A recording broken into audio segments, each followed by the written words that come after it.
PNI talk में एक बार पुनः आप सभी दर्शकों और स्वामी जी का स्वागत है। स्वागत है। हम चर्चा करेंगे कुरान के ऊपर। जी स्वामी जी, कुरान की एक हैशटैग लाइन है, ईमान लाओ और नेकी पे अमल करो। क्या है? देखिए, किसी भी ब्रांड कंपनी के जब ब्रांडिंग होती है ना तो अपनी एक हैशटैग लाइन चलाते हैं। तो इस्लाम की तो खैर, इस्लाम तो अलग शब्द है। इस्लाम और कुरान में बहुत जमीन आसमान का नहीं, पाताल आसमान का फर्क है। इस्लाम को जहाँ अल्लाह पसंद ही नहीं कर रहे और कुरान अल्लाह की किताब है। तो ये बातें जब सामने आएंगी, जब अध्ययन होगा तब पता चलेगा। अभी इस्लाम वो इस्लाम नहीं है जो अल्लाह चाह रहे हैं ये इस्लाम हो।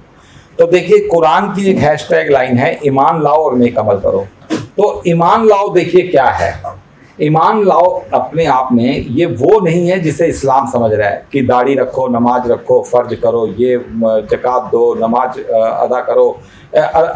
इस्लाम वाले ये कह रहे हैं कि नबी के ऊपर वो लाओ, ईमान लाओ। ये नहीं है। ईमान लाओ का मतलब ये है कि आपका नाम है विकास त्रिपाठी। आप सुबह उठिए, नहाइए धोइए, भगवान की पूजा कीजिए, ऑफिस जाइए, ईमानदारी से अपनी ड्यूटी अदा करिए, शाम को आइए, बच्चों का होमवर्क कराइए, पत्नी के साथ बातें करिए, बाजार जाइए, सब्जी साग सब्जी लेकर आइए, घर के फर्ज अदा करिए, रात को भगवान की स्तुति करके अच्छे अच्छे आचरणों के साथ बच्चों को अच्छी अच्छी बातें बताते हुए सो जाइए। ये है वो ईमान जिसको अल्लाह कह रहे हैं ईमान लाओ। मतलब एक डिसिप्लिन्ड लाइफ। ईमान वो है ही नहीं। नबी के ऊपर पूजा करो, ये करो, ये भी तो 6, 10, 16 को एक आदमी अल्लाह से मिलकर आ गया। वो तो जरा नहीं कह रहा कि भाई मुझे मानो, ये करो। वो तो एक ही बात चिल्ला रहा है, अल्लाह को मानो, अल्लाह को मानो, अल्लाह को मानो, अच्छा जीवन जियो, इंसानियत की मदद करो, एक दूसरे के मददगार बनो, आपस में रहम दिल हो, एक दूसरे को प्यार करो, लोग समाज का उद्धार करो। वो तो यही बात कह रहा है। नबी फबी तो अच्छा, नबी क्या, नबी तो ये तो इस्लाम वाले तो वो 6, 10, 16 को जो बंदा कह रहा है कि अल्लाह से मिलकर आया, नबी की औकात इस बार पता चल जाएगी। ये सब मिलकर उसे मारने के लिए भागेंगे। ये तो सब कहेंगे नाली में घेर के मारो उसे। नबी की बातें कर रहा है वो तो कुछ कह ही नहीं रहा। वो तो ये कह रहा है अल्लाह को मानो, अल्लाह की इबादत करो, अल्लाह के अलावा किसी को ना पूजो। पूजो में मूर्तियां नहीं है, पूजो में एक व्यक्ति विशेष है। एक व्यक्ति विशेष जिसके खानदान को, कि अली को स्वर्ग के वारिस बना दिया गया, हुसैन को बना दिया गया, फातिमा को औरत का वारिस बना दिया गया, अबू बकर, ये जितने भी सिस्टम है ना, एक व्यक्ति और उसका खानदान, अल्लाह उसको कंडेम कर रहे हैं। भैया उसको छोड़ो, सही रास्ते पर आओ, अल्लाह की इबादत करो। तो चलो वो फिर एक अलग चैप्टर है, उस पर बात छिड़ेगी तो फिर घंटों चढ़ जाएगी। आप आइए, ईमान क्या है। तो a disciplined life is called iman in Islam. Islam which is of Allah, not of mullah. और नेक अमल क्या है? नेक अमल की एक डेफिनेशन है, बी हेल्पफुल। पड़ोसी की मदद करो, साथी की मदद करो, कुलीग की मदद करो, परिवार की मदद करो, रिश्तेदारों की मदद करो, मुसाफिरों की मदद करो, आसपास वालों की मदद करो, जानकारों की मदद करो, जो बेचारे मदद चाहते हैं उन्हें मदद करो। तो डिसिप्लिन्ड लाइफ ईमान, और किसी के लिए भी हेल्पफुल होना नेक अमल। यही है, इसके अलावा कुछ नहीं है ईमान और नेक अमल। बहुत अच्छी बात। स्वामी जी, कुरान में एक जिक्र होता है दीन। जी हाँ। लेकिन देखा गया है कि इस्लाम वाले अक्सर दीन की चर्चा नहीं करते। ऐसा क्यों? देखिए, कुरान जो है ना, कुरान कौले रसूल है।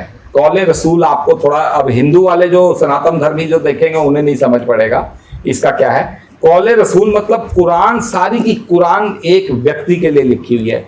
एक व्यक्ति इसको पढ़ेगा, वो इसको सिर माथे पे लगाएगा, वो इसको समझेगा और वो संसार को बताएगा कि इसमें ये बातें हैं। इस्लाम भी ये बात मान रहा है। कौले रसूल मतलब एक व्यक्ति के लिए है।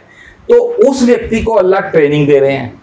872 आयतें इसमें ट्रेनिंग की है। उस व्यक्ति को अल्लाह ट्रेनिंग देते हैं कि जब तू ये बातें समाज में बोलेगा तो ये तेरे दुश्मन बनके ये बातें बोलेंगे, फिर तेरे विरोध में एकजुट होंगे, फिर तुझे ये बातें बोलेंगे तो तूने ये बोलना है, फिर तुझे ये बोलेंगे तो तुझे ये बोलना है। तो कुरान के अंदर जो है उस व्यक्ति को अल्लाह कहते हैं, देखिए कैसे 360 डिग्री पे बात घूम जाएगी।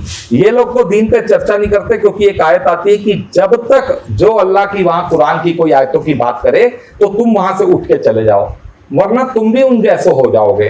वो तब तक वहां पर ना बैठो जब तक कि वो दूसरी बातों में उनका ध्यान ना लग जाए, वो दूसरी बातें ना करने लगे।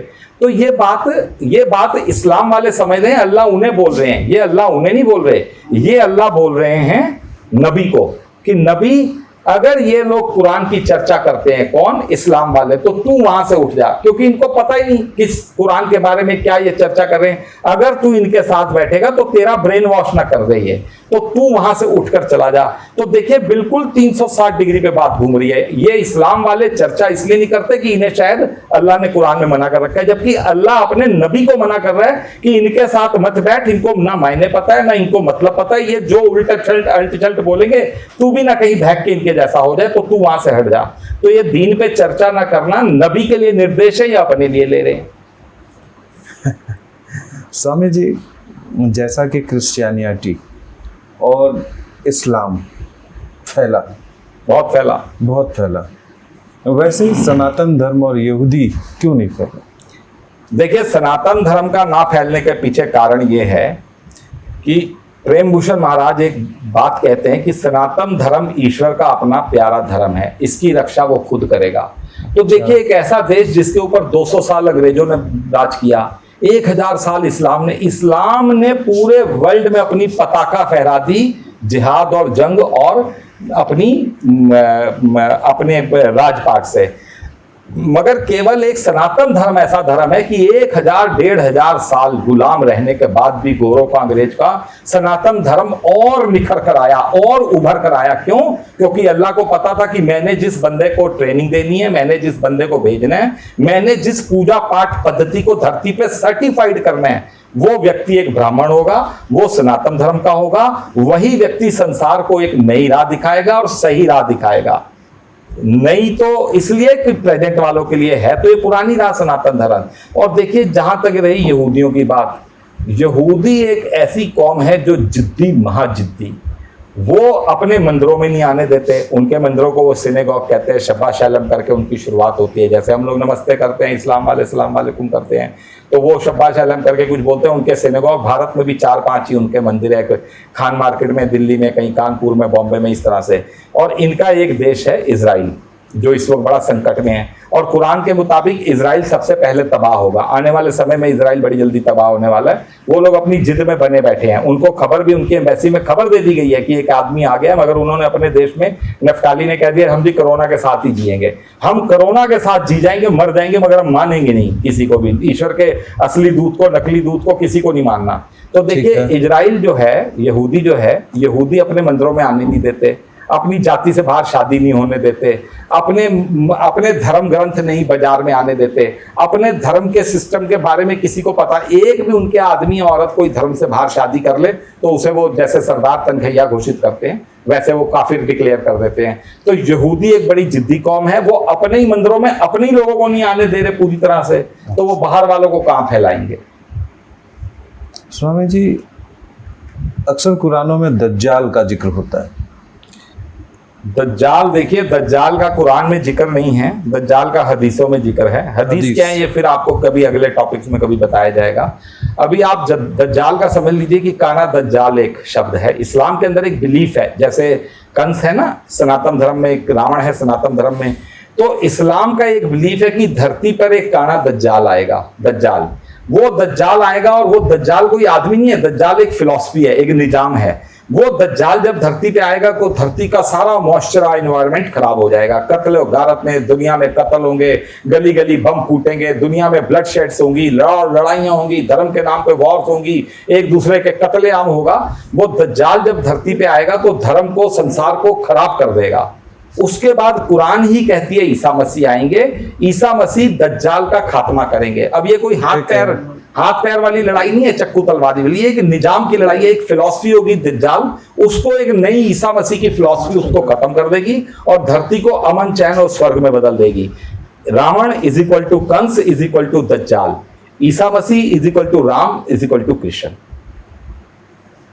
बहुत अच्छी बात है स्वामी जी, आपने बहुत ही ज्ञान दिया कुरान के बारे में, और इस चर्चा को हम आगे भी बढ़ाते रहेंगे आपके नए नए एपिसोड से और आपकी नई नई ज्ञान के। बहुत बहुत धन्यवाद। हम अपने दर्शकों से एक बार पुनः अनुरोध करेंगे कि वो हमें जितना प्यार देना चाहेंगे वो अपने लाइक्स और शेयर में हमें ज़रूर बताएं।